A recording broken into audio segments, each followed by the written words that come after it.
नहीं चाहेंगे कि कोई सुभाष बोस जैसा व्यक्तित्व आया और चला गया। कहां चला गया, किस नेपथ्य में चला गया नहीं पता, लेकिन हम अवश्य हृदय से चाहते हैं, हृदय की गहराइयों से चाहते हैं कि वह व्यक्ति हमारे बीच में रहता तो क्या होता। और ऐसी बात क्या है कि सुभाष बोस अमर हो गए। उस अमरत्व के पीछे कारण क्या था? तो आप हमारे वेदों के कैवल्योपनिषद में जाएंगे तो वहां पर कहा जाता है न कर्मणा न प्रजया न धनेन, कर्म से नहीं, करते रहो कर्म। बहुत सारे लोग राजनीति कर रहे हैं, बहुत सारे लोग संस्थाएं चला रहे हैं, बहुत सारे लोग भाषण दे रहे हैं मेरी तरह।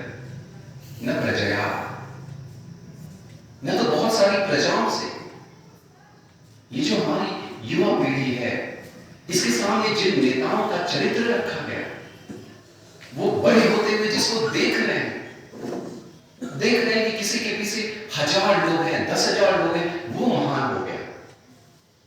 बाहुबल, प्रजाबल। हम किस तरह के लोगों को सामने रख रहे हैं, बचपन से देख रहे हैं किस तरह के लोगों को।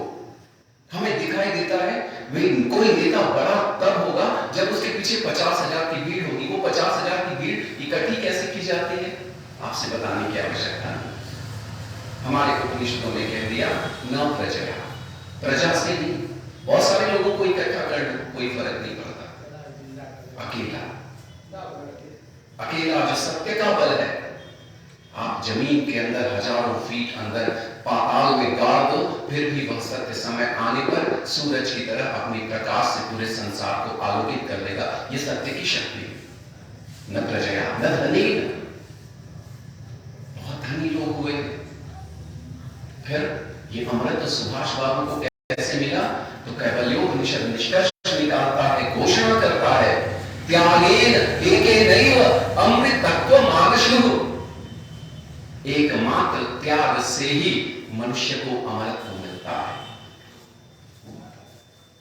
इस उपनिषद के सूत्र के आलोक में जब हम सुभाष बाबू के जीवन का अवलोकन करते हैं तो हम देखते हैं कि पग पग पर एकमात्र त्याग का आलोक दिखाई देता है। एकमात्र त्याग। सुभाष बाबू जब जन्मे, परिस्थितियां क्या थी? भारत में 1887 से नवजागरण का आरंभ हुआ। उस नवजागरण के प्रथम प्रतीक पुरुष बने राजा राममोहन राय। राजा राममोहन राय चाहते थे कि उपनिषदों के ब्रह्म के एकत्व की अनुभूति से पूरे भारत को आप्लावित कर दिया जाए और उपनिषदों के उस एकत्व से ही पूरे भारत से सारी कुप्रथाओं को समाप्त कर दिया जाए। सोच तो बहुत अच्छी थी। जब हर तरफ ब्रह्म है, ब्रह्म के अतिरिक्त कुछ है ही नहीं, तो हम कैसे किसी के साथ अनाचार करेंगे? लेकिन वेदों और उपनिषदों का ये जो सुप्रीम ट्रुथ है, जो उच्चतम सत्य है, वो सामान्य मनुष्य को, जो अपने आए दिन दिनचर्या में संघर्ष कर रहा है, लड़ रहा है, भेदभाव का शिकार हो रहा है, उसके मानस पटल पे ये बात जाए तो जाए कैसे? राजा राममोहन राय इसलिए नवजागरण के सूत्रधार तो बने, लेकिन असफल हो गए। विचारों से दुनिया नहीं बदलती। आज दिलीप भाई ने भेजा था, लड़ना पड़ता है, त्यागी। और ये 1887 से जो नवजागरण शुरू हुआ, इस नवजागरण की पृष्ठभूमि में क्या था? औरंगजेब से लेकर जो हमारा नया बादशाह भारत का था, बूढ़ा, कमजोर, बहादुर शाह, इन दोनों के बीच का जो सत्ता का हस्तांतरण था, ये नवजागरण का था समय। तो नया जागरण हो कैसे? राजा वही, सोच वही मुगल कालीन, काम करने वाले वही मुगल कालीन, भाषाएं वही मुगल कालीन, स्थापत्य वही मुगल कालीन। ये नवजागरण हो कैसे? इसलिए ये जो नवजागरण का काल था, ये नवजागरण का काल राजा राममोहन रॉय, उसके बाद आते हैं हमारे महर्षि दयानंद सरस्वती। नवजागरण की 3 शक्तियां हैं मुख्यतया, अगर देखा जाए तो। एक हमारे राजा राममोहन रॉय है, दूसरे महर्षि दयानंद सरस्वती। महर्षि दयानंद सरस्वती के विषय में आप लोगों को बताना, सूरज को दिया दिखाना होगा, लेकिन निष्कर्षतः केवल ये कहा जा सकता है कि पूरे नवजागरण में ये दो शक्तियां थी जो विशुद्ध रूप से आध्यात्मिक थी। एक महर्षि दयानंद सरस्वती और एक रामकृष्ण परमहंस के शिष्य स्वामी विवेकानंद, जिन्होंने पूरे भारतवर्ष को अपने विशुद्ध विचारों से आप्लावित कर दिया। और आध्यात्मिक शक्ति हमारे वेदों में आता है, वह क्या है जिसको जानने से आदमी सब जान जाता है। तो उन लोगों की आध्यात्मिक शक्ति हमारे भारतीय नवजागरण का प्रमुख संबल बनी और भारत के विभिन्न क्षेत्रों में जो हताशा थी, उस हताशा को उन्होंने एक नया स्वरूप दिया, नई शक्ति दी और एक्चुअल नवजागरण वहां से शुरू हुआ। तो जब हमारे नेताजी सुभाष चंद्र बोस का 23 जनवरी 1897 को जन्म हुआ, तो उस 1897 का काल क्या था? उसी साल 1897 में क्वीन विक्टोरिया का डायमंड जुबली सेलिब्रेशन हुआ था उनके जन्म के काल में। पूरे भारत क्या, पूरे विश्व में जो भी कॉमनवेल्थ के शहर देश थे, वहां उन उपनिवेशों में क्वीन विक्टोरिया का जन्मदिन मनाया गया भव्य तरीके से, डायमंड जुबली। उसी साल भारतवर्ष में प्लेग और हैजा जैसी बीमारियां फैली थी, बड़े सारे लोग मरे थे और अंग्रेजों की सरकार ने इतने कड़े प्रतिबंध लगाए थे कि भारत की आम जनता कांप उठी थी। उसके विरोध में पूना में उसी साल 2 अंग्रेज अधिकारियों की हत्या हुई थी, जिसके वजह से लोकमान्य बाल गंगाधर तिलक और अन्य जो देशभक्त गरम दल के नेता थे, उनको सरकार ने जेल के अंदर डाल दिया था। ये उनके जन्म के काल की पृष्ठभूमि है। तो देखा जाए, नेताजी सुभाष चंद्र बोस जब बचपन से आगे बढ़ रहे थे, तो उनके ऊपर ये जो समाज में उस समय अंग्रेजों ने एकाएक अत्याचार करना शुरू कर दिया, बहुत ज्यादा प्रतिबंध लगाने शुरू कर दिए, हमारे अच्छे नेताओं को जेल में डालना बंद कर दिया। इसने उनके बाल मन को बड़ा प्रभावित किया। वह जिस कोलकाता से निकले थे, उस कटक से होते हुए उस कोलकाता के धनाढ्य कायस्थ परिवार में उनका जन्म हुआ, जहां किसी चीज की कोई कमी नहीं थी। लेकिन जब आप सड़कों पर उतर रहे हो, जब आप विद्यालय में जा रहे हो, जब आप कंधे से कंधा रगड़ रहे हो उन लोगों के साथ जिनके घर में खाने का की अगली रोटी कहां से आएगी आपको नहीं पता है, तो अगर आप संवेदनशील हैं तो आपका मन जरूर कचोटेगा। सुभाष बाबू ने ये सब कुछ देखा। जब वो बड़े हुए तो उनके प्रेसिडेंसी कॉलेज में एक बार झगड़ा हुआ, छात्रों के बीच में और प्रशासकों के बीच में। नेताजी सुभाष चंद्र बोस ने छात्रों का नेतृत्व किया और इस वजह से उन्हें प्रेसिडेंसी कॉलेज से बर्खास्त भी किया गया। प्रेसिडेंसी कॉलेज से मुझे याद आया कि पूरे विश्व में जो इस्कॉन फैला हुआ है, श्री कृष्ण भगवान की भक्ति का एक प्रमुख केंद्र आज बना हुआ है, तो इस्कॉन के संस्थापक श्री प्रभुपाद भी उसी में पढ़ते थे। तो प्रभुपाद जब एक बार अपने शिष्यों को लेकर हरे कृष्ण हरे राम का महामंत्र का जप कर रहे थे, उसी समय सुभाष बाबू पहुंचे। सुभाष बाबू ने कहा कि क्या कर रहे हैं ये सब नौजवान? तो उन्होंने कहा कि जी मैं इनसे जप करवा रहा हूं भगवान का। उन्होंने कहा कि राम और कृष्ण का जप कर रहे हैं, ये सब नए नए लड़के बैठ के, ऐसा कर इनको मेरे साथ भेज दे, देश को इनकी जरूरत है, राम और कृष्ण को और लोग मिल जाएंगे तेरे जैसे बूढ़े लोग। ये प्रसंग आया हुआ है। ये सुभाष बाबू थे जो प्रयोग धर्मा व्यक्तित्व के थे। हमारा अध्यात्म हमेशा प्रयोग धर्म रहा है। हमारे महर्षि दयानंद सरस्वती ने कभी नहीं कहा तुम खाली बैठ जाओ, गुफाओं में चले जाओ। जो खुद गुफाओं में नहीं गया वो अपने अनुयायियों को क्या कहेगा गुफाओं में जाओ? तो आप जैसे लोगों को तो समाज में छितरा जाना चाहिए, फैल जाना चाहिए। नेताजी सुभाष चंद्र बोस आर्मी में जाना चाहते थे। उन्होंने टेरिटोरियल आर्मी की परीक्षा भी दी थी, उनको नहीं सिलेक्ट किया गया। उसके बाद उनके पिताजी ने कहा कि बेटा मैं चाहता हूं कि तुम आईसीएस बन। तो उन्होंने कहा कि अब तो मेरे आईसीएस बनने में केवल एक ही अटेम्प्ट है। जब वो आईसीएस की परीक्षा देने जा रहे थे, एक ही अटेम्प्ट था। तो वो लंदन के कॉलेज में एडमिशन लेना चाहते थे, उसने उनको रिजेक्ट किया। फिर दूसरी जगह पे मनोविज्ञान जैसे विषयों में उनका प्रवेश हो गया, और प्रवेश होने के बाद नेताजी सुभाष चंद्र बोस ने कहा चलो अब खाने और रहने का इंतजाम हो गया, अब मैं कम से कम परीक्षा की तैयारी कर सकता हूं। और 1 साल के अंदर उन्होंने आईसीएस की परीक्षा में चौथा स्थान लिया है, चौथा स्थान। मैं जब कोलकाता के विक्टोरिया म्यूजियम में गया हुआ था और वहां पर नेताजी सुभाष चंद्र बोस के तमाम आर्काइव्स कहीं वीडियो में घूम रहे हैं, कभी उनकी फोटो आ रही है, कभी उनका भाषण दे रहा है, चारों तरफ जैसे वो विक्टोरिया म्यूजियम सुभाषमय हो गया था। मैं वहां जा रहा था तो मैंने सोचा कोई होगा हल्का फुल्का म्यूजियम, अंदर घुसा तो सुभाष बाबू का बड़ा सा कटआउट देखकर मैं रो पड़ा। मैं वहां पर गिर पड़ा उनके कटआउट के सामने, तो जो पुलिस वाला था उठा के कह रहा है यूपी से हो क्या। मैं कहा चलो अभी यूपी वालों की कम से कम पहचान तो है, अपने नेताओं के सामने हम गिर के रो सकते हैं, ऐसे महापुरुषों के सामने। और वहां पर मैंने देखा कि जिस क्वीन विक्टोरिया के सम्मान में ये पैलेस बनाया गया था, जिसकी डायमंड जुबली मनाई गई उनके बर्थ ईयर में, आज हमारी सरकार ने उस पूरे के पूरे विक्टोरिया पैलेस को सुभाष म्यूजियम में कन्वर्ट कर दिया है।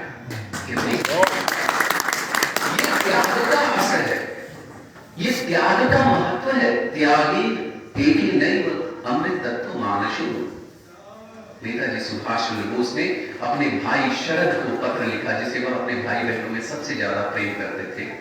उसी समय लंदन से पत्र लिखा और उस पत्र में उन्होंने लिखा कि भैया शरद, जिस व्यक्ति के ऊपर स्वामी विवेकानंद, महर्षि दयानंद के विचारों का असर है, क्या वह व्यक्ति अंग्रेजों की गुलामी कर सकता है?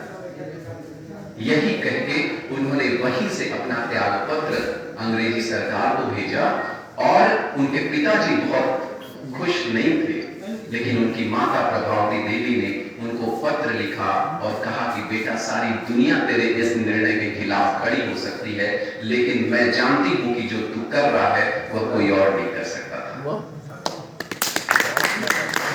ये नेताजी सुभाष चंद्र बोस, जब हम किसी मैन मेकिंग की बात करते हैं, किसी बिल्डिंग ऑफ कैरेक्टर की बात करते हैं, तो ये निश्चित रूप से फाउंडेशन को देखे बिना संभव नहीं है। उस फाउंडेशन में प्रभावती देवी जैसी महनीय माता थी, वह मां थी जिसने उनका एक कैरेक्टर बिल्डअप किया। सुभाष चंद्र बोस वहां से वापस आते हैं और उन्होंने निश्चित तौर पर मन बना लिया था कि मुझे करना क्या है। मन बनाकर वह महात्मा गांधी से मिलते हैं। महात्मा गांधी से उन्हें यही उत्तर मिलता है, कांग्रेस ज्वाइन करो, देश की सेवा करो।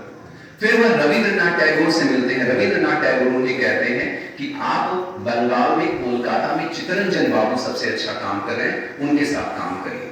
वह चित्तरंजन दास जी के करीब हो जाते हैं। जीनियस थे, आध्यात्मिक थे, त्यागी थे। चित्तरंजन बाबू को बड़े प्रसन्न आते हैं।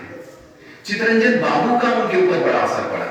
अगर हम सुभाष चंद्र बोस के पॉलिटिकल करियर को देखें तो आप उसको 3 फेज में बांट सकते हो। ये पहला फेज था जब उनके जीवन में चित्तरंजन बाबू का प्रवेश हुआ। चित्तरंजन दास जी ने उनसे कहा कि देखो सुभाष, इस देश को इस समय जरूरत क्या है, राजनीतिक रूप से हमको पूरे भारत पे छा जाना है। आप में से किसी की चाहे जो भी विचारधारा हो, मैं उस पर कोई टिप्पणी नहीं करूंगा, लेकिन मैं एक उदाहरण जरूर आपको देना चाहूंगा। आप नेताओं को चाहे जो कह लीजिए, लेकिन वास्तव में इस देश की सामाजिक व्यवस्था में, राजनीतिक व्यवस्था में ऑन ग्राउंड इंप्लीमेंटेशन जो कर रहे हैं वो एक्टिव पॉलिटिक्स, एक्टिव पॉलिटिशियंस ही कर रहे हैं। एक्टिव पॉलिटिक्स में आपको उतरना ही पड़ेगा, इसके अलावा कोई रास्ता। आप ये चुन सकते हैं, कह सकते हैं कि नहीं मैं ठीक है, मैं समाज सेवा करूंगा, मैं लिटरेचर में रहूंगा, मैं करूं, लेकिन वास्तव में आप केवल एक विचार दे सकते हैं। उस विचार का क्रियान्वयन कौन करेगा? यहां गाजीपुर से कुछ वामपंथी मित्र मेरे गए थे बाबू चंद्रशेखर से मिलने, जो हमारे देश के पूर्व प्रधानमंत्री थे। और उनसे जब चंद्रशेखर जी से मिले तो उन्होंने कहा कि देखिए, समाज में बुद्धिजीवियों का आना बहुत जरूरी है, राजनीति में बुद्धिजीवियों का आना बहुत जरूरी है। तो चंद्रशेखर, आप जानते हैं, ठेठ भाषा में बोलते थे। चंद्रशेखर जी बलिया में, तो उन्होंने कहा कि तू लोगन बुद्धिजीवी, तू लोगन राजनीति कर पाएगा, और खेतवा में जब चले के पड़ी ना किसानों के बीच में उनका पसीना सुनने के पड़ी, लोगन डीओ लगा के घूमत हुआ राजनीति करवा तो लोगन। ये बात है, हमारे समाज के लोग महर्षि दयानंद के विचारों को फैलाने के लिए कहां-कहां जा रहे हैं, गांव-गांव जा रहे हैं। क्या कोई हमें सुनने वाला हो, न सुनने वाला हो, क्या हमारे अंदर वह नैतिक साहस है, वह आध्यात्मिक साहस है कि हम जो देश में विडंबनाएं हैं, विसंगतियां हैं, महर्षि दयानंद सरस्वती की तरह अकेले सत्य के बल पर वेद परमात्मा की शक्ति से काशी की विद्वत सभा को जाकर ललकार सके? करना तो हमको है। राजनीति में जो गलत लोग हैं उनके विरुद्ध हम खड़े हो सके, हम सज्जनों के साथ खड़े हो सके। आज से करीब 197 साल पहले एक डॉक्टर हेडगेवार ने यह सपना देखा था। उन्होंने कहा कि नहीं, हमारी एक राजनीतिक शक्ति होनी चाहिए, हमारा सामाजिक संगठन होना चाहिए। 5 स्वयं सेवकों को लेकर उन्होंने एक अच्छा खासा संघर्ष किया और आज देखिए देश की सत्ता पर उनके लोग हैं। मैं आदित्य भैया से, संतोष जी से और भी बहुत सारे आप जो आर्य समाज के लोग हैं, वास्तव में बड़ा मुझे अच्छा लगता है कि आप लोग कम से कम समाज के अलग अलग हिस्सों में अपनी आउटरीच बढ़ाने की कोशिश कर रहे हैं और ये कोशिश लगातार जारी रहनी चाहिए, क्योंकि ये नियम है प्रकृति का कि जहां पर खालीपन मिलेगा, वैक्यूम नहीं रहेगा, यहां पर वैक्यूम क्रिएट किया जाता है। वैक्यूम जहां मिलेगा वहां हवा जाएगी, जहां स्थान मिलेगा वहां पानी जाएगा ही जाएगा। आप नहीं जाओगे, कोई और जाएगा। समाज में जगह बनाने के लिए तो लोग घूम रहे हैं, सज्जन नहीं जाएंगे, दुर्जन जाएंगे। राजनीति में सज्जन नहीं थे, उन्होंने अपने को किनारे करने शुरू किया, दुर्जनों की संख्या बढ़ती गई। तो चित्तरंजन बाबू ने कहा कि देखो सुभाष, सबसे पहले तो गांधी जी के अगेंस्ट होकर हम लोगों को नेशनल पॉलिटिक्स में जितनी भी असेंबलीज हैं उसमें घुसना पड़ेगा। हमें जो डोमिनियन स्टेट की मांग की जा रही है कि अंग्रेज राज करेंगे और हम लोग उनके सेवक बनकर असेंबली चलाएंगे, इसके विरुद्ध खड़ा होना पड़ेगा। और यही नहीं, लोकल बॉडीज के इलेक्शन में भी हमको खड़ा होना पड़ेगा। ये मत सोचो कि भी प्रधान कोई भी बन जाए, चेयरमैन कोई भी बन जाए, चल जाएगा काम, नहीं। वहां भी हमारे अपने लोग, अच्छे लोग होने चाहिए, सोच समझ के। तब चित्तरंजन बाबू ने उस साल इलेक्शन लड़ा और उस इलेक्शन में वह कोलकाता के मेयर बने और नेताजी सुभाष चंद्र बोस, जो कि उनके मुख्य अनुयायी थे, उनको उन्होंने सीईओ बनाया, मुख्य कार्यकारी अधिकारी कोलकाता का। अच्छा, आप सोचो कि उन्होंने जब जैसे ही वो मुख्य कार्यकारी अधिकारी बने, उन्होंने सबसे पहला काम क्या किया? उन्होंने कहा कि भारत में अंग्रेजों के नाम पर रास्तों का क्या काम। उन्होंने कोलकाता के जितने रास्ते थे सबका नाम बदल के भारतीय कर दिया। अब आप कहोगे कि तो योगी है, जीनियस। फर्क पड़ता है, फर्क पड़ता है। आप अगर अपने राष्ट्र के प्रतीक पुरुषों पर, अगर आप अपने राष्ट्र के महापुरुषों पर गौरव करना नहीं सीखोगे, कोई और आपको सिखाएगा। भाई तुम तो सपेरों के देश के हो, तुम तो, तुम्हारे वेदों में तो दुनिया भर की, महर्षि दयानंद सरस्वती के पहले हुआ क्या था? हमारे वेदों को गुबार बताया गया, दुनिया भर की उलझुल चीजें लिखी गई हैं। मैक्स मूलर अनुवाद कर रहा है, सायन अनुवाद करके कह रहा है कि ब्राह्मणों की कन्याएं जब यज्ञ मंडप में आती हैं, महीधर अनुवाद करके बता रहा है, तो उस समय पुरुषों के लिंग खड़े हो जाते हैं। इस तरह की बातें वेदों में लिखी। कौन सिखा रहा था ये? वो लोग सिखा रहे थे जिनको अष्टाध्यायी नहीं पता है, जिन्होंने व्याकरण नहीं पढ़ा है, निरुक्त नहीं पढ़ा है। वो हमको वेदों की परिभाषा बता रहे हैं। जो आदमी खुद जर्मन और अंग्रेजी में जूझ रहा है, वो संस्कृत सीखकर हमको संस्कृत सिखा रहा है, वेद सिखा रहा है।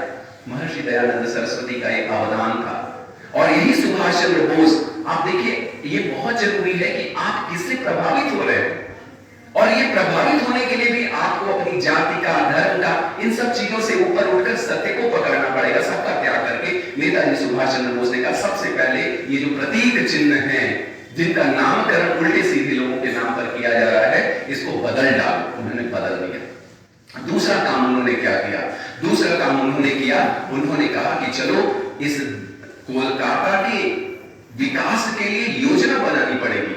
तो उन्होंने पहली बार भारत में economic development, socio economic agenda रखा सामने।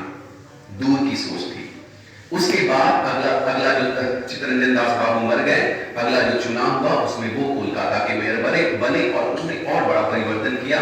लेकिन यही से वह अब नेशनल पॉलिटिक्स में कूद जाते हैं।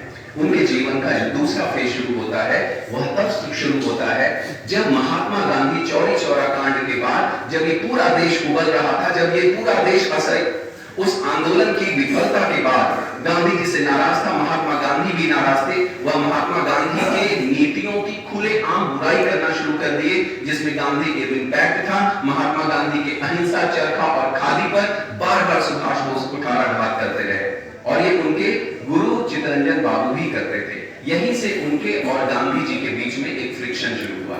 लेकिन यहां पर हम लोगों को जो सीखने लायक बात यह है कि आप अपने सत्य के साथ खड़े रहिए, आप अपने मूल्यांकन निष्कर्षों के साथ खड़े रहिए।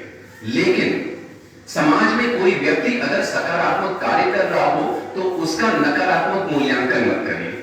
आप लोगों को शायद पता नहीं होगा कि हो सकता है पता हो, सुभाष बाबू ने जब आजाद हिंद रेडियो से देश के नाम उद्बोधन दिया था तो उसमें उन्होंने ही महात्मा गांधी को राष्ट्रपिता कहा था और उनसे आशीर्वाद और मार्गदर्शन मांगा था और महात्मा गांधी ने बदले में उनको प्रिंस और नेताजी की उपाधि दी थी। नेताजी सुभाष चंद्र बोस इसके बाद 1900 उनके जीवन का जो सबसे पहला बड़ा सा पड़ाव आया 1938 में पूरे देश में घूम कर वह अपनी नीतियों के बारे में बात कर रहे। वो कह रहे हैं द्वितीय विश्व युद्ध में जो अंग्रेजों और जर्मन्स के बीच में युद्ध के बादल टकरा रहे, इस समय हम लोगों को अपना आंदोलन और प्रखर करना होगा ताकि अंग्रेज ये देश जल्दी छोड़कर जाएं।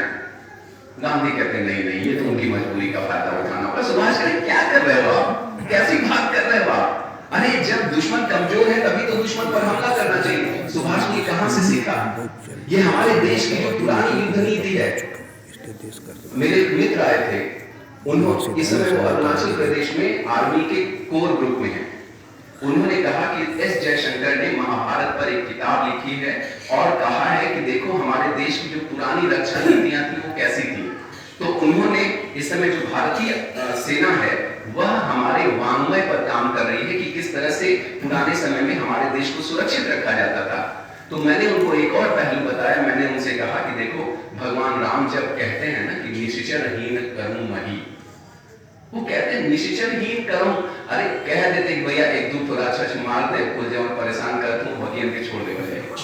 वो कहते नहीं, जब तक इनका एक भी आदमी जिंदा रहेगा ना ये पूरे देश को परेशान करते रहेंगे सब। और श्री कृष्ण की युद्ध नीति देखिए कि पांडव कह रहे ठीक है भैया सब मर गए, अब छोड़ दो, दुर्योधना बेचारा कहीं भागा हुआ है, अकेले तालाब में बैठा है, काहे उसके पीछे पड़े। कृष्ण कहते नहीं, सारा कीड़ा तो उसी के दिमाग का था, उसको खोजो मारो और तब जाके ये युद्ध खत्म किया जाएगा। सुभाष बोस कहते हैं ये युद्ध नीति थी हमारे देश की, नहीं ये जो अंग्रेज हैं इनको खत्म करना पड़ेगा, इस देश से समूल हटाना पड़ेगा। इसके लिए इनकी कमजोरी, इनकी अच्छाई ये सब मत देखो। 1938 में हरिपुर में जो उस समय सम्मेलन हुआ, 51वां अधिवेशन था कांग्रेस का, उस 51वें अधिवेशन में वो जीते, गांधी जी की इच्छा से जीते। उनको 51 बैलों पर बैठाकर उनका रथ खींचा गया सुभाष बाबू का। और सुभाष बाबू ने उस साल पता है क्या किया? उन्होंने दो बड़े प्रमुख काम किए जो हम सबको सोचना चाहिए। हम लोग कई बार जो आध्यात्मिक लोग होते हैं वो पुनरुत्थानवादी हो जाते हैं, वो अतीत जीवी हो जाते हैं कि उससे आगे कुछ अच्छा है ही नहीं। सुभाष बाबू ने उस साल दो प्रमुख काम किए। पहला काम उन्होंने किया कि विश्वेश्वरैया जो भारत के इंजीनियर कहे जाते हैं, भारत रत्न, उनके निर्देशन में बेंगलोर में एक विज्ञान परिषद की स्थापना की जिससे भारत में नए प्रयोगों को बल दिया जा सके, वैज्ञानिक प्रयोगों को। और दूसरा काम उन्होंने किया, सबसे पहली बार भारत में योजना आयोग की स्थापना की, जिस योजना आयोग का काम था भारत में आने वाले समय में योजनाएं बनाकर देश को सोशियो इकोनॉमिक वे में आगे ले जाना। और उस योजना आयोग के प्रथम अध्यक्ष थे पंडित जवाहरलाल नेहरू। लेकिन क्योंकि उनकी नीतियां गरम वाली थी तो 1939 में महात्मा गांधी ने इलेक्शन में उनका विरोध किया, पटाभी सीतारामैया को खड़ा कर दिया। लेकिन उस त्रिपुरी के अधिवेशन में भी सुभाष बाबू जीत गए, एक दो मतों से नहीं, पूरे के पूरे मुझे लग रहा है 300 मतों का लगभग अंतर था। 1322 या 23 उनको मिला था और नेताजी को शायद 1500 या कुछ ऐसे मिला था, 277 शायद वोट थे। इन इतने बड़े अंतर से जीतने के बाद गांधी कह रहे हैं कि ये तो मेरी व्यक्तिगत हार है ना। लेकिन नेताजी सुभाष चंद्र बोस की महानता देखिए, इसके बाद भी उन्होंने जो कैबिनेट बनाया उस कैबिनेट में सरदार पटेल को रखा, नेहरू को रखा, जितने भी गांधी लॉयलिस्ट थे सबको रखा। देश आगे जाना चाहिए। गांधी जी आह्वान करते हैं कि इस आदमी से पीछा छुड़ाओ, तो सबको मरवाएगा भैया। नेताजी सुभाष चंद्र बोस फिर भी कहते हैं साथ रहो। 14 उनके कैबिनेट में मेंबर थे, 12 ने त्याग पत्र दे दिया, केवल 2, एक जवाहरलाल नेहरू थे जो तटस्थ रहे और एक शरद बाबू थे जो सुभाष बाबू के साथ खड़े थे।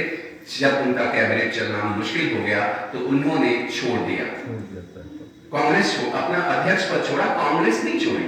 कांग्रेस के अंदर ही उन्होंने फॉरवर्ड ब्लॉक बना दिया, लेकिन 2-3 महीने के बाद उनको कांग्रेस से निकाल दिया गया।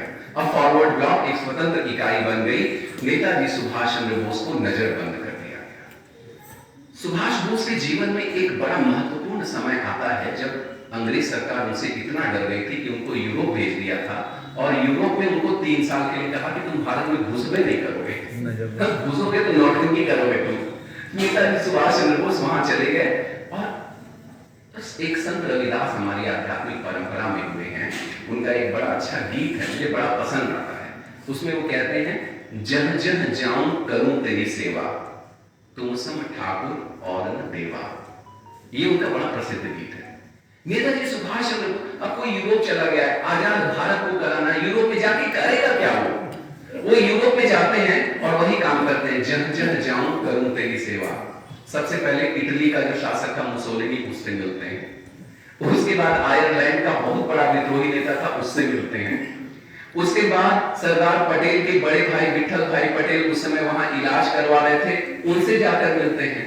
और इन दोनों का जो डिस्कशन हुआ, भारत का विश्लेषण हुआ, इसमें इन्होंने कहा कि गांधी रहेंगे तो देश जल्दी आजाद नहीं होगा। तो विठल भाई पटेल की उन्होंने इतनी सेवा की कि विठल भाई पटेल जब मरे तो उन्होंने अपनी वसीयत में अपनी सारी संपत्ति सुभाष बाबू को दे दी, वसीयत दे दिया, सुभाष बाबू मेरी संपत्ति के अधिकारी हैं। उसी समय कमला नेहरू जी थी, पंडित नेहरू की पत्नी, वो भी बीमार थी, नेहरू जी नहीं जा पाए, ये उनकी जाकर सेवा करते थे। और मरते समय उन्होंने जो कुछ कहा वह उन्होंने नेहरू जी को जाकर बताया, जो आज दुनिया जानना नहीं चाहती।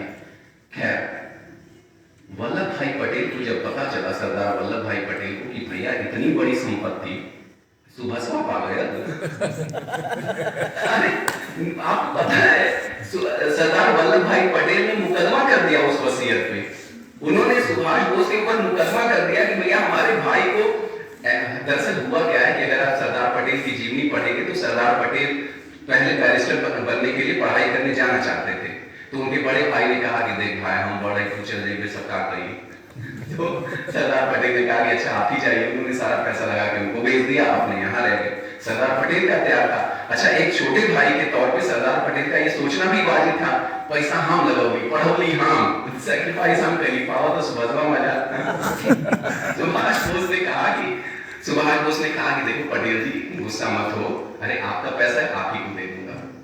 जो आदमी आईसीएस छोड़ दिया है, जो आदमी घर का खुद इतना धनाढ्य है, उसको क्या किसी के पैसे की जरूरत? और क्यों अपने स्वतंत्रता आंदोलन को कमजोर करना? एकमेव लक्ष्य उनका था अपनी मातृभूमि को अंग्रेजों के वर्चस्व से मुक्त कराना।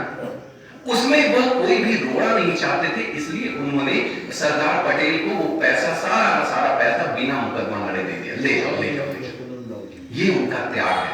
और यही त्याग वहां पे भी झलकता है कि जब ये पूरा का पूरा देश, देखो होता क्या है कि बहुत से लोग सोचते हैं कि हम व्यक्तिगत जीवन में कुछ और रहे, सार्वजनिक जीवन में कुछ और रहे, मंच से बड़ा ऊंचा भाषण दें और व्यक्तिगत जीवन में हम खोदा खाली करते रहे, काम चल जाएगा। नहीं होता है ऐसा। आप जो व्यक्तिगत जीवन में हो वो सार्वजनिक जीवन में आज नहीं तो कल दिख जाएगा, पक्का दिखेगा। आप व्यक्तिगत जीवन में आश्रम में लोगों को बुलाकर वे विचार करते हो और सार्वजनिक जीवन में ब्रह्मचर्य की बात करते हो, तो एक समय आएगा जब सारी दुनिया आपके व्यक्तिगत जीवन के वे विचार को देखकर आपको पिंजरे में डाल देगी। हुआ है। सरदार पटेल का ये जो व्यक्तिगत, जो मॉरल इंटेग्रिटी थी, इस मॉरल इंटेग्रिटी को उन्होंने पहले तो अपने व्यक्तित्व में डालना हुआ। आप ही के आश्रम से निकले हुए श्री राम शर्मा आचार्य हैं, जिनका नारा है, हम बदलेंगे युग बदलेगा। बदलना तो हमको है। सुभाष बाबू के व्यक्तित्व का वह उदात्त, ये जो औदात्य है, ये औदात्य उनके सार्वजनिक जीवन में जगह जगह दिखता रहा। इसलिए उस अवसर पर भी फॉरवर्ड ब्लॉक, जबकि उनके पास पूरी क्षमता थी कि कांग्रेस का दो फाड़ कर देते, गांधी अपना देखेंगे, मैं चलाऊंगा कांग्रेस, लेकिन जब वो कह रहे हैं कि ये कांग्रेस इतना अच्छा काम कर रही है, ये देश उनके नेतृत्व में अच्छे से जा रहा है, इस समय दो प्रमुख नेताओं में विरोध होना, पार्टी का टूटना इस देश के आजादी के आंदोलन को तोड़ने का काम करेगा, तो वो छोड़ देते हैं, लो जाओ भैया। अब यहां से उनके पॉलिटिकल करियर का सबसे महत्वपूर्ण और अंतिम फेज शुरू होता है। इस अंतिम फेज में नेताजी सुभाष चंद्र बोस को नजरबंद कर दिया जाता है, क्योंकि उन्होंने फॉरवर्ड ब्लॉक के माध्यम से जम के आंदोलन किया। उसके पीछे कारण क्या था? उन्होंने एक नौजवान सभा बनाई थी। नौजवान सभा के लोगों ने वहां पर एक स्तंभ था कोलकाता में, रातों रात उस स्तंभ का जाकर सारा तोड़ ताड़ दिया और ईंटें उठाकर घर लेते गए, क्योंकि वो हमारी गुलामी का प्रतीक था। इसी आधार पर नेताजी को नजरबंद कर दिया गया। नेताजी ने नाटक किया कि मैं संन्यास लेने जा रहा हूं।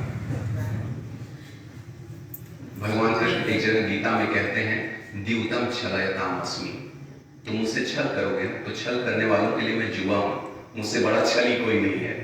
तो कभी कभी हमें अपने महत्तर उद्देश्य को पाने के लिए छल करना पड़ता है। सुभाष बाबू संन्यास के नाम पर अब उस जगह से निकले, पठान के वेश में होते हुए पाकिस्तान पहुंचे, पाकिस्तान से अफगानिस्तान गए, वहां तमाम काउंसलेट के चक्कर लगाते रहे, किसी काउंसलेट में उनको जगह नहीं मिली, सब अंग्रेजों से डरने वाले लोग थे, कोई उन पर विश्वास नहीं करना चाहता था। इकलौता आदमी और ये कह रहा है कि मैं अंग्रेजों के खिलाफ आर्मी खड़ी करके चुनौती दूंगा।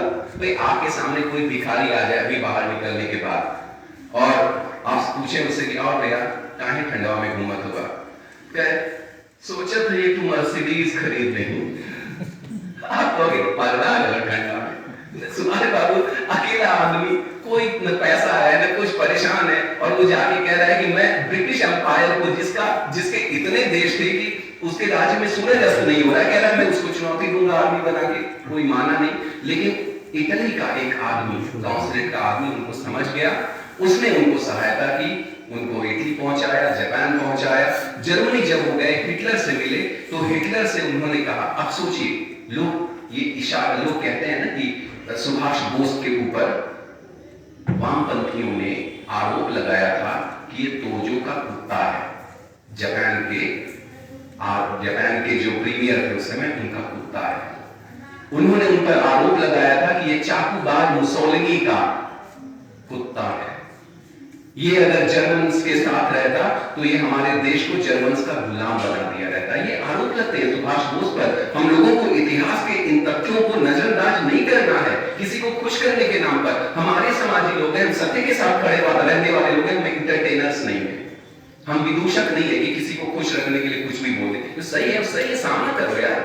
तो सुभाष बोस को इन लोगों ने ऐसा कहा, लेकिन आपको शायद पता नहीं होगा कि सुभाष बोस अगर जापान के गुलाम रहते तो जब वो कांग्रेस के अध्यक्ष बने थे उसी समय जापान ने चीन पर आक्रमण किया था, और इन्होंने उस समय एक चिकित्सक थे, मुझे उनका नाम याद नहीं आ रहा, द्वारकानाथ जी, द्वारकानाथ कोटिनीस या ऐसे कुछ नाम था, उनके साथ उन्होंने भारतीय चिकित्सकों का दल भेजा था जो कि जाकर चीन में जापान के खिलाफ वहां के घायल लोगों की मदद करे। वो आदमी कैसे जापान का गुलाम हो सकता है? जब वो जाते हैं और जापान के शासक, जर्मनी के शासक हिटलर से मिलते हैं, तो हिटलर को पता है पहली बात क्या कहते हैं? हिटलर से कहते हैं कि तुमने ये जो मैं कांफ लिखा है ना, क्या था वो? हिटलर की आत्मकथा, प्रसिद्ध आत्मकथा, उसके प्रथम संस्करण में तुमने भारत और भारतीयों की बड़ी निंदा की है, ये मुझे पसंद नहीं आया। तो हिटलर ने उनको आश्वासन दिया, तुमने आत्मकथा पढ़ भी ली? सुभाष बोस कहे हाँ पढ़ लिया, क्योंकि जब आप समाज में उतर रहे हैं तो आप वैचारिक रूप से कमजोर नहीं रह सकते, अनपढ़ नहीं रह सकते, आपको जागरूक होना पड़ेगा। तो हिटलर ने कहा कि अच्छा ठीक है भाई, द्वितीय संस्करण निकलेगा तो मैं इसमें से भारतीयों के विरुद्ध जो कुछ है हटा दूंगा। आदमी कैसे जर्मनी के हाथों देश को बेच देता? सुभाष बाबू जब समझ गए कि ये हिटलर से कुछ होने वाला है नहीं, तो जापान की सहायता से जर्मन पनडुब्बी से होते हुए वो हिंद महासागर के मेडागास्कर तक आए। बीच में उनके ऊपर एक दो बार हमले भी हुए, जर्मन पनडुब्बी देकर अंग्रेजों ने किए, लेकिन वह पनडुब्बी से कई दिनों की यात्रा के बाद हिंद महासागर पहुंचे।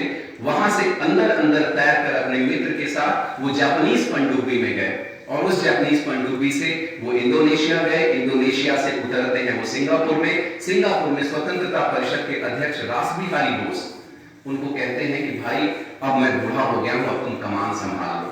वो कमान संभालते हैं और वहां पर आजाद हिंद फौज की स्थापना होती है।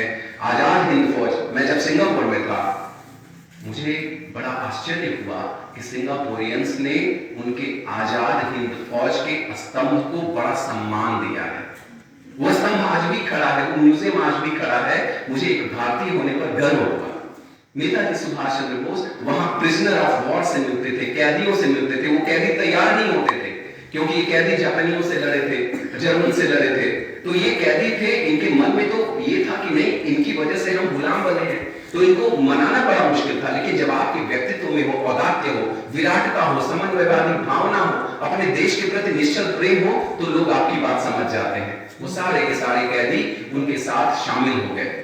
अच्छा, बस आखिरी 5 मिनट आपसे सिर्फ सुभाष बाबू के व्यक्तित्व के कुछ पहलुओं को लाता हूं। जिस समय सारा देश औरतों को घर के कमरों में बंद रखता था, उस समय सुभाष बाबू ने रानी लक्ष्मीबाई ब्रिगेड बनाई, रेजिमेंट बनाया। मणिपुर और इम्फाल में जब उनकी सेना बढ़ते हुए हारने लगी और वहां औरतों की सेना पीछे भाग रही थी, जापानियों ने कहा कि भाई सुभाष बाबू आप हमारे साथ 5 मिनट खत्म कर दें। सुभाष बाबू ने कहा नहीं, मैं भागूंगा नहीं, मैं इन महिलाओं के साथ चलूंगा और उन महिलाओं के साथ बिना किसी जीवन के भय के वह उन महिलाओं के साथ मीलों चलते रहे जब तक उनको सुरक्षित स्थान पर नहीं पहुंचाया। ये नेतृत्व है, ये उस नेतृत्व का एक बहुत बड़ा लक्षण है। उनके आर्मी में कौन था? कर्नल शाहनवाज, कर्नल ढिल्लन, ये सब कौन थे? देश के अलग अलग भूभाग से। आप सभी लोगों को मैं अंत में यही कहूंगा कि आप अगर सुभाष बाबू के बारे में बहुत पढ़ नहीं सकते हो तो कम से कम उनके ऊपर एक फिल्म आई थी, वो फिल्म जरूर देख लेना। सुभाष बाबू अरुणाचल, अंडमान निकोबार जीते और उसका नाम उन्होंने क्या रखा? शहीद द्वीप और स्वराज द्वीप। अंडमान बना शहीद, निकोबार बना स्वराज द्वीप।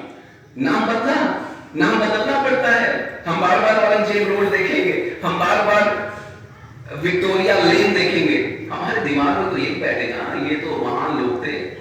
सुभाष बाबू वहां से बढ़ते हुए जब मणिपुर इम्फाल गए, वहां जापानीज सेना हारने लगी, इनको बैक ट्रैक होना पड़ा। फिर इन्होंने कहा कि अब मैं मदद किससे लूं, ये सब हार गए हैं, तो इन्होंने कहा मैं रशिया से मदद लूंगा। मुझे सबसे ज्यादा रोना विक्टोरिया म्यूजियम में इस बात पे आया था कि मैंने देखा कि सुभाष चंद्र बाबू की जो आखिरी रिकॉर्डेड स्पीच है, राइटिंग है, वो थी क्या? उन्होंने लिखा कि मेरे सैनिकों, मैं तुम्हें छोड़कर जा रहा हूं, हम ये युद्ध हार चुके, लेकिन ये हारना नहीं है। मैं फिर वापस आऊंगा, दुगनी शक्ति के साथ वापस आऊंगा और तब तक आता रहूंगा जब तक मैं इन अंग्रेजों को इस देश की भूमि से उखाड़ फेंकता नहीं। ये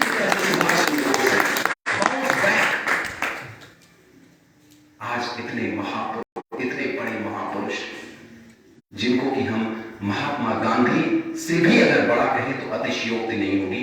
बहुत बड़ा अगर नहीं माने आप गांधी भक्त हो तो उनके समानांतर तो आप मान ही लो, क्योंकि उसके बाद इस देश में जो कोर्ट हियरिंग हुई जिसमें नेताजी के पक्ष में इस देश के माहौल को देखते हुए जवाहरलाल नेहरू ने वकालत का चोगा पहनने के लिए और कर्नल ढिल्लन, शाहनवाज, इन सब के पक्ष में वकालत करने के लिए उन्होंने वो वकालत का, वकीलों का चोगा पहना, ये कोई मामूली बात नहीं थी। पूरा देश एक हो चुका